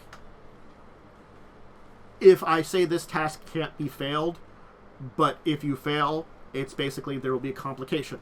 That is a possibility for something I can say. Success at a cost for a task that you're doing. Let's talk about momentum. So I talked about how you generate it. Get more successes. Pretty easy there to generate that way. There are some situations or talents that you'll get bonus momentum from doing certain tasks. You could have a talent that says you generate bonus momentum. The bonus momentum may specify that it can be only used in certain ways. If it's not used, it's lost. You begin the mission with 0 momentum, and only comes when action starts. So, let's talk about spending momentum, because that's very important. You basically improve the outcomes of a task to spend momentum.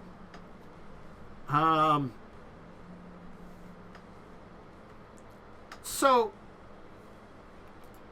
yeah, there's different ways to spend momentum, which we kind of talked about some of them here.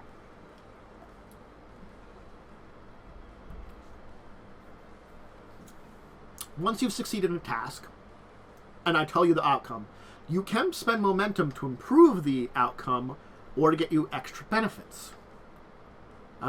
This is stuff that doesn't have to be declared in advance when spending momentum, and points can be spent one at a time as required.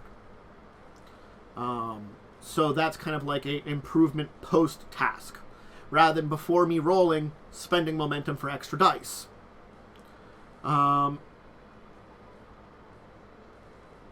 Most uses of momentum can only be used once per task, or once in a given round of combat. Some momentum spends are repeatable, which means you can do them more than once, as long as you have the momentum to do them. Once a task has been resolved, any unspent momentum is added to the pool, and momentum that cannot be added to the pool is lost if it isn't spent. Because remember, you're generating momentum as part of your task, but you also have your pool of momentum. You can pull momentum from both of those. So if I roll a difficulty 1 task, and with someone's help, and we get, let's say, I rolled well, and I get 4 successes. I have 3 momentum. I can spend that through momentum to improve what I'm doing here. I could also bank it into the pool. I could also, from various circumstances, spend that 3 momentum plus some momentum from my pool also here too.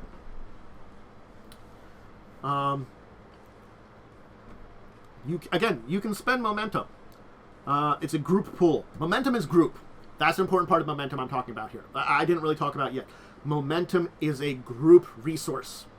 You as an individual, when you get momentum generated as part of your task, you can spend that momentum for what you're doing there. Momentum in the pool, which as you pull it, is a group pot. So when I'm pulling momentum from there to get extra dice, I'm pulling it from a group resource. And we have to talk about it with other people about spending it. A pool of momentum cannot have more than 6. Remember I said you can spend 6 to buy 3 extra dice? Well, that's why. My pool of momentum maxes out at 6. So, my group pool between all the players. During a specific task, anybody can spend momentum from the group, in addition to those generated during the task.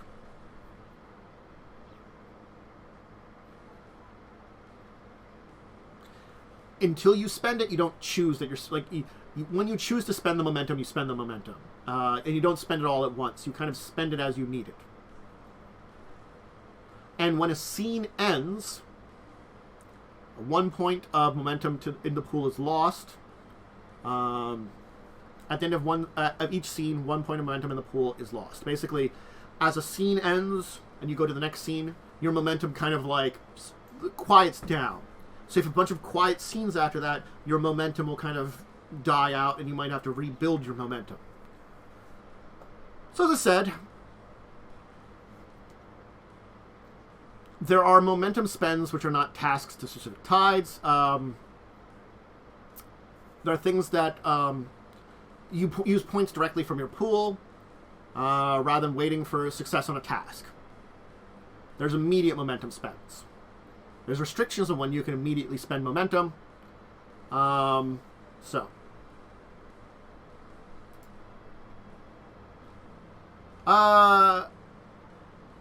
Non-player characters do not have the option of saving momentum, though. So non-player characters do technically generate a momentum, too. But what they do is they can use that as part of their entire thing. Or a non-player character that concludes a task with the momentum left over can add a single point of threat to the GM's pool for each point of momentum they haven't spent on other things. So yes. And non-player characters spend threat in the same way player characters do. So yes, similarly, non-player characters build a momentum. They build threat for me. Yay! So, you should use your momentum. That's why you give difficulty 0 tasks oftentimes. Momentum is great in a narrative sense. You gain benefits from it that really help your characters. A game master can veto momentum spends that don't support or reflect whatever is going on, though. So, like, if you want to spend a momentum for some kind of reason, if I'm like, this is not going to help you at all, I can inform you of that and just veto that momentum spend. That's important. So, the common ways of spending momentum that you can have. You can create an advantage. You create a positive advantages situation. You spend 2 momentum to establish some sort of advantage in addition to the success of the task had.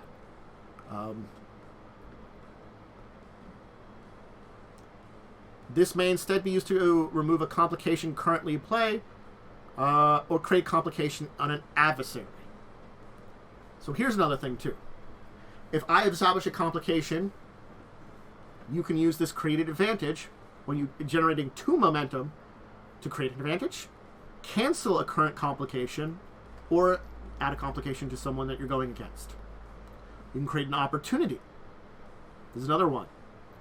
This is adding bonus dice to a task. I talked about this. That's what creating an opportunity is. You can choose to make things more difficult for an opponent, increasing the difficulty of a single task by 1 for every 2 momentum spent. This is creating a problem. That's immediate and repeatable. The creating opportunity is immediate and repeatable. The creating advantage is not. It's also not immediate. Remember what I said for immediate.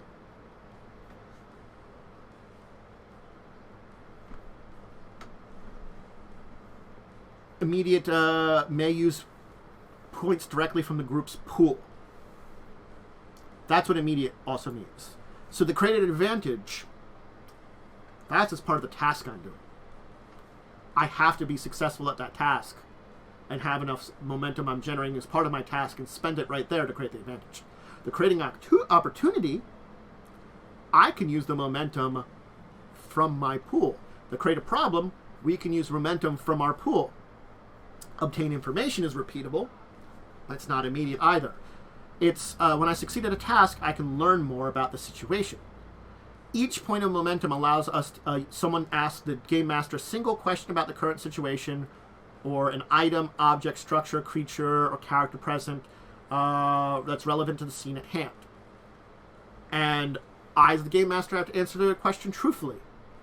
I don't have to give complete information. I can keep it brief. But the information provided must be relevant to the task attempted. So there you go.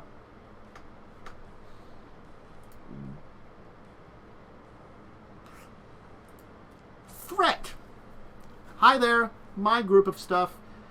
Threat's the other thing that's really important to the gameplay here. It's basically my, as the game master's, momentum. It's very similar to that in game terms. I begin play with 2 threat for each player. I don't have a maximum number of threat. Though circumstances and depending on what's going on can change the amount of threat I have. This can be adjusted because of tone, tension it has. If it's a very tense mission with a lot of possible complications, I can have extra threat. I can say there's a very dangerous one. I would tell my players I have more threat, but I would inform them I'm having triple threat this time. There's a very dangerous mission. So, of course, I can immediately momentum with my threat. I can buy bonus d20s. It works, again, very similar to the momentum buy, but I can do that. I can have complications. When a character suffers one or more complications on task, I can choose not to have the complication take effect in exchange for adding 2 threat to the pool. What it means is if you get a complication and I don't want you to have a complication there, I can cancel it out and give myself 2 threat. I can be like, I'll give you 2 threat for do that. Or a player can give me 2 threat in exchange for the complication not occurring. Threatening circumstances. And if environment circumstances of a new scene may be threatening enough to warrant adding threat to the pool. If you get in circumstances where... the immediate momentum is I gain momentum from not NPCs.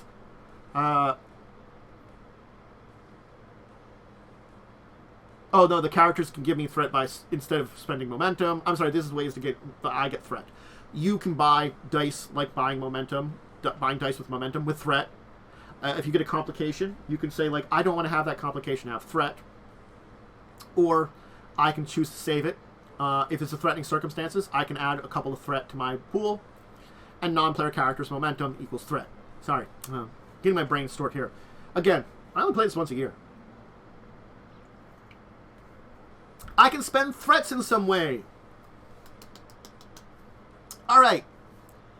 Non-player character momentum. If an NPC needs momentum and uses it, I'll use my threat as and place it.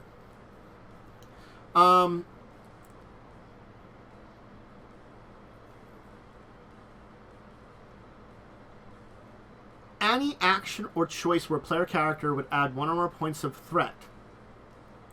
A non-player character performing the same action must choose to spend the equivalent amount of points of threat. So, if I have a NPC with a talent that would add threat to me, instead it's similar to spending momentum, it's spending the threat. It basically reverses it. Rather than adding it, it takes it away. That's just what that means there. Non-player characters add a complication. If a non-player character I control suffers a complication, I can spend 2 threat to cancel that complication, to prevent it. I don't need my NPCs to have complications, thank you very much. Complications in general. I can spend 2 threat to add a complication. Enjoy! I can bring extra NPCs in. Minor NPCs cost 1 threat. Notable ones cost 2 threat. A starship reinforcement threat equals their scale. I can also trigger or cause environmental problems by spending threat. I can alter how the environment is going on. That's what I can spend threat on.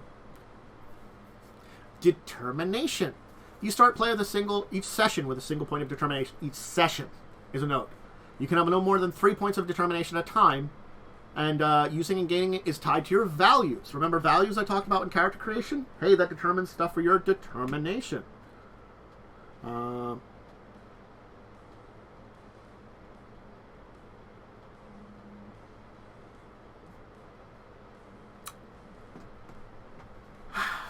Your values basically can be used in certain circumstances. They oftentimes have an extra push to succeed. The character's convictions drive them in more of a direction. When you attempt a task in which 1 or more values would be an advantage, you can spend your determination. So that's what it means. Effectively, my point of determination can be used when just something happens that it's a circumstance where my value is coming into play. This value that I had, I can use it, and it makes sense to use it as part of my role. When you spend your point of determination, you get one of the following benefits. So again, my value, whatever it is, the values I create as part of my character, one would be important to whatever I'm going to roll. I can spend that determination. Perfect opportunity. You grant yourself a single bonus d20, and that d20 is considered rolling a 1. Meaning you're getting already 2 extra successes. And this is the normal limit of additional d20s bought for a task still applies. That's important. A moment of inspiration. You can re-roll all the dice in a dice pool. Remember what I said, Reroll all the dice means you have the option of rerolling all the dice. You can still choose not to reroll some, but you can also reroll all of them if it would be actually just beneficial to you. A surge of activity. You can immediately form another task as soon as this one has been resolved. It's very useful in combat or the situations where you're under pressure and can't do two things. So surge of activity might be useless. And make it so you can create an advantage that applies to the current scene immediately. So yeah.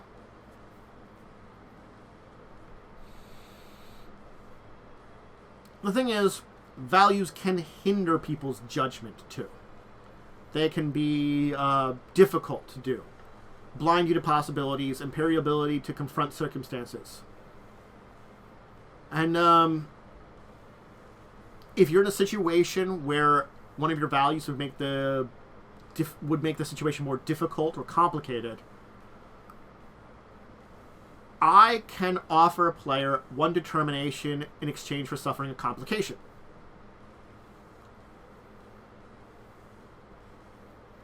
This complication has to be suitable to the circumstances, though. And the player doesn't have to accept the offer, though.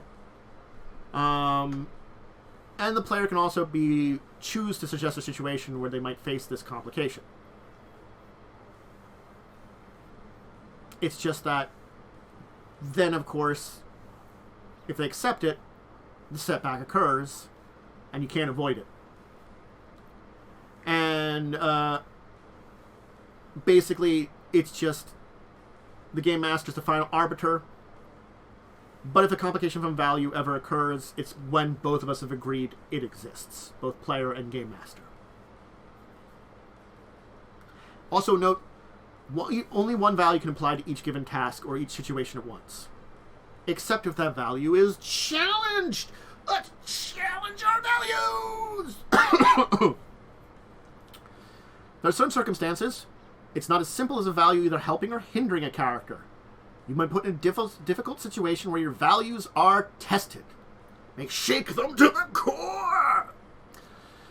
It is during a mission of a value which you have a chosen task or situation negatively, you may challenge it. Basically, if your value provides a negativity to a task or situation, you can challenge it.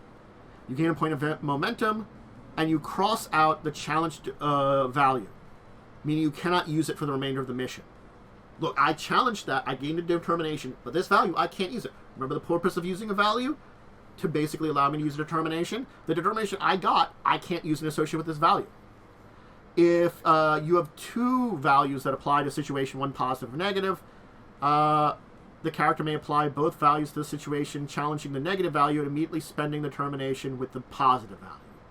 So if you have one, like if you're in a situation where both apply, you can challenge your negative one and then use it to apply the positive one. So that is an important note about that too. At the end of the mission, you may alter the challenged value to reflect your change in your character's belief or replace it with a new one that represents some other aspect of the character's belief. And the new value is a free one. So this is a way that, like, if a value's coming up and it would be negative, I can challenge it, get rid of it, get some determination, change it, and then, like, next time I can just change my values a little bit, alter it in a little bit way to make it a little different. Kind of as a character development and interesting ways to use these values. Yeah.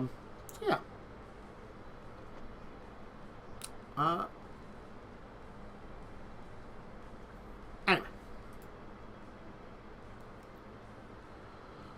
Whew. We are basically just about done here for today. There's a little bit more I want to talk about for basic rules to talk about that are basic things you understand. So we're going to go into what is the section of the book called Advanced Training. Congratulations, you've graduated from your high school. You've gone to college in Star Trek Adventures. So, a challenge is a circumstance, situation, or sequence of events which require multiple tasks to overcome. The nature of the challenge determines how to overcome that challenge and how the game master presents the situation. I basically have a toolbox of different things you can do, and You put those tools together to overcome the challenge, as determined by your thing. A basic challenge is very straightforward. 2 or more tasks or extended tasks and a type of difficulty determined by the Game Master. That's pretty much it. I determine the key tasks to be completed in order, and say what task cannot be attempted until certain other key tasks have been completed. I basically can say, like, here's all the key tasks. Here's the ones that have to be done first before you can do the other ones. If there's an order, if there isn't any order, I kind of determine that. And the narrative of the situation kind of depends, all of that kind of thing.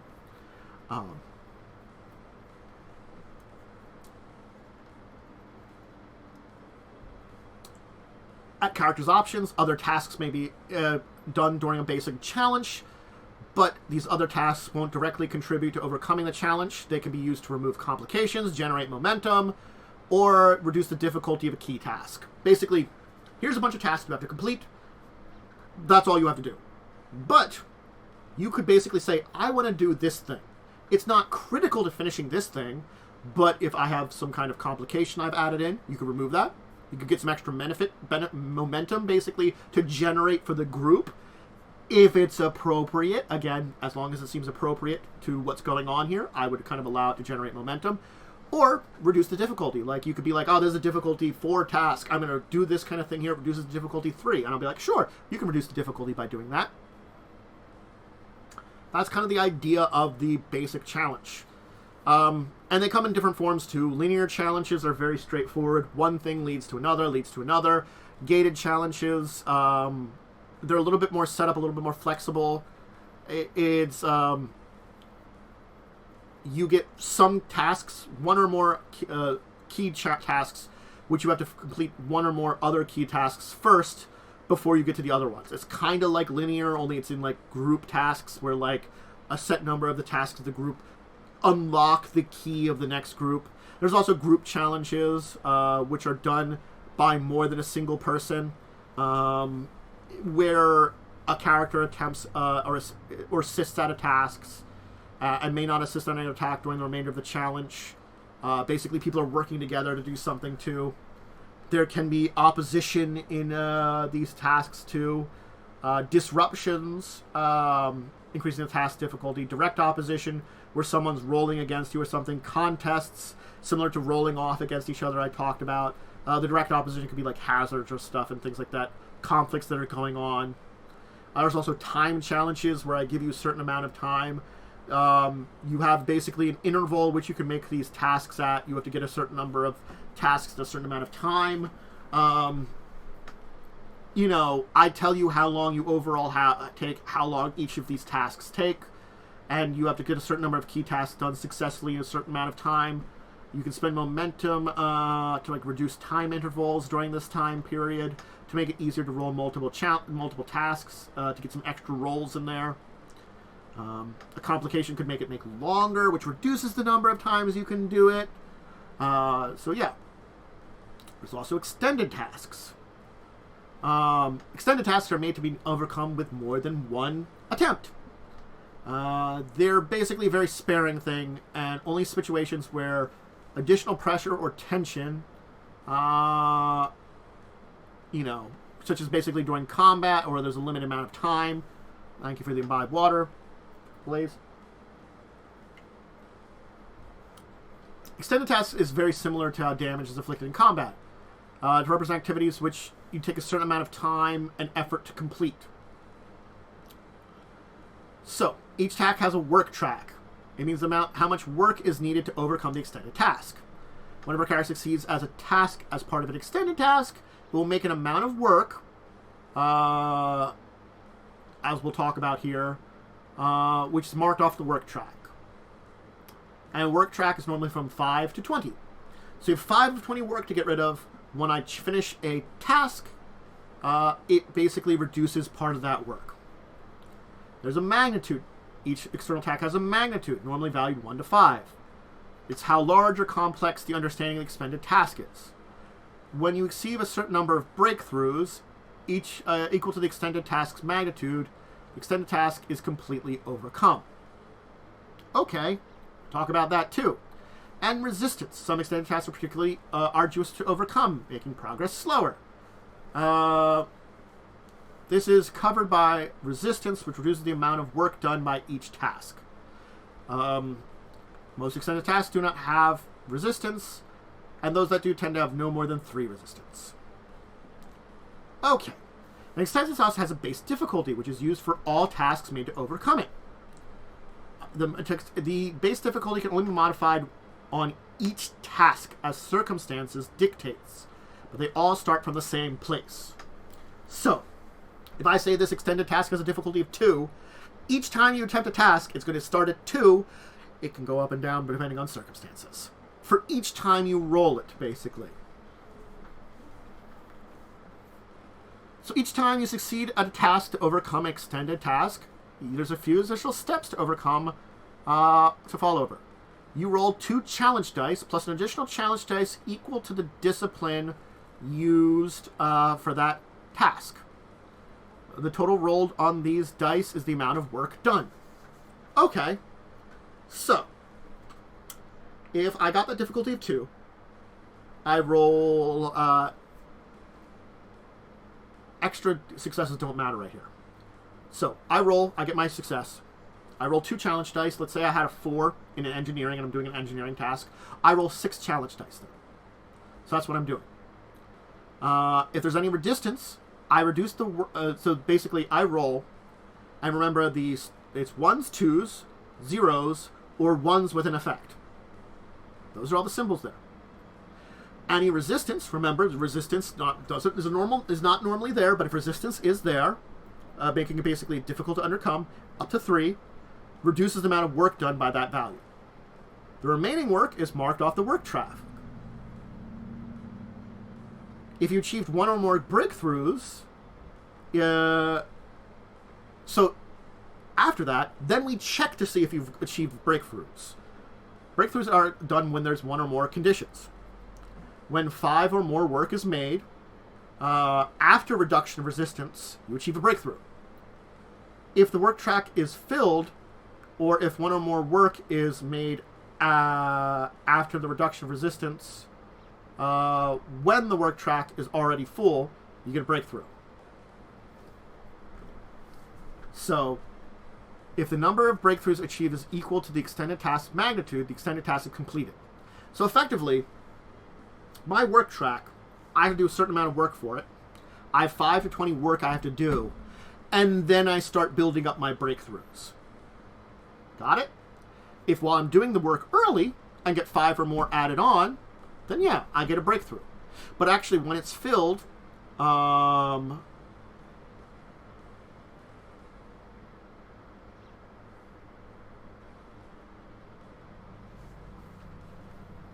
basically, like, when I get to the end and fill the work track, or if the work track is already filled up and I get 1 or more work that I would add on to the already existing track, those are breakthroughs. And that's how you score all the number of breakthroughs. And remember, I said there's a magnitude 1 to 5 that describe the number of breakthroughs I have to get. It could be just 2 breakthroughs, and you could, or 1 breakthrough, and honestly, you get 1 by getting 5 or more work. So, got it? Got it. If the number of breakthroughs achieved is equal to the extended task magnitude, the extended task is complete. Otherwise, the base difficulty of the extended task is reduced by 1 for each breakthrough achieved to a minimum of 0. That's also an important thing. Once I get to the end there, and remember, that starts, once I start getting breakthroughs, it reduces my difficulty too. And if the break difficulty has already been reduced to 0, each breakthrough after that adds 1 challenge dice to future work rolls for extended tasks. So momentum generated on tasks that comprise an extended task can be used in normal ways, but there are a few momentum spends that apply specifically to extended tasks. There's a table, which I'll pop up here also. Table! There it is. Additional work. It's repeatable. You get additional work done. This is before the reductions from resistance. Costs 1 momentum. So I can get extra work done that way. Piercing. Repeatable. Ignores up to 2 resistance to task. That might be better than the extra work. If it's only resistance 1, piercing's not helpful. If it's resistance 3, one level of piercing would probably be helpful. The other one, same as additional work. But if it's just 2, piercing. And reroll work is 1. You can reroll any number of challenge die from the current task. That's actually another one that's pretty good too.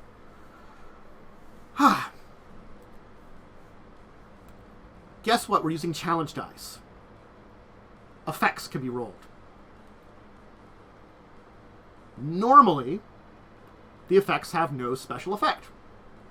Simply, the effects are just out of your die, there's 3 ones on it, effectively, you have to kind of consider for this kind of thing. But there can be situations where there's extra effects, well, there's extra things happening from the effects being rolled. Additional benefits. If you have multiple benefits, then all of them will be triggered when an effect is rolled. So, what are these benefits that if you get effects? If the character achieved a breakthrough and 1 or more effects are rolled, an additional breakthrough is achieved. If the character can also ignore X points of the extended task of resistance for each effect rolled.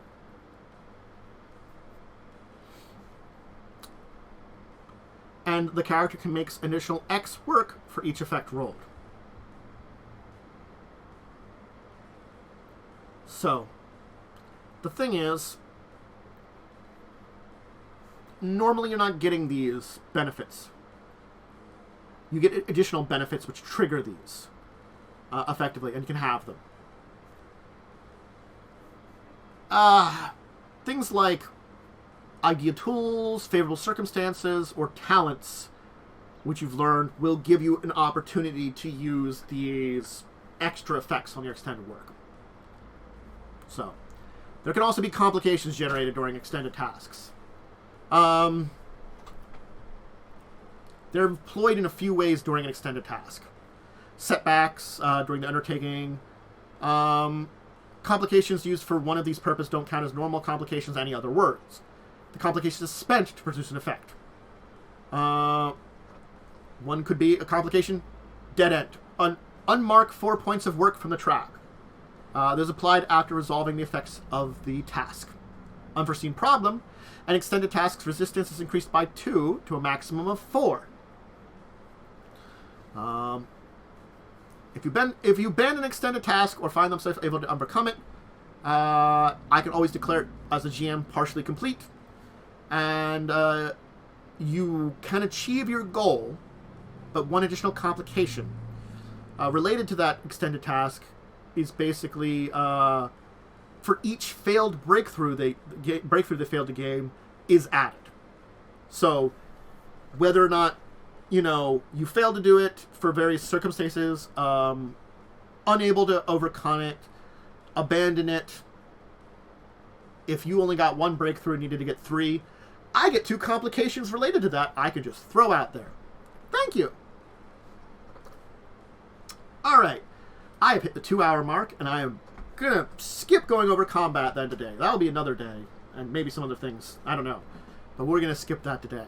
So I think we've done enough. I think I've hit in the overview of Starfleet and being parts of it, and Federation and stuff like that, and a little bit of Star Trek, and I hope everything else is giving you a basic idea of how to play. I try my best to go over everything that I felt was important without getting too much. It's kind of hard to do that with sections like this. So I hope you learned enough. Remember, Tuesdays, Thursdays, Saturdays, I have tabletop streams. I'm just going to give a quick outro here because we've hit a good mark. This will be uploaded. If you're watching this live on Twitch, it'll be uploaded on YouTube. If you're watching this on YouTube, hey, I'm live on Twitch on those days. I upload this later on. You can always watch me live and bother me with questions or have me drink water. Or do other things too. There are point redeem, all that other kind of stuff.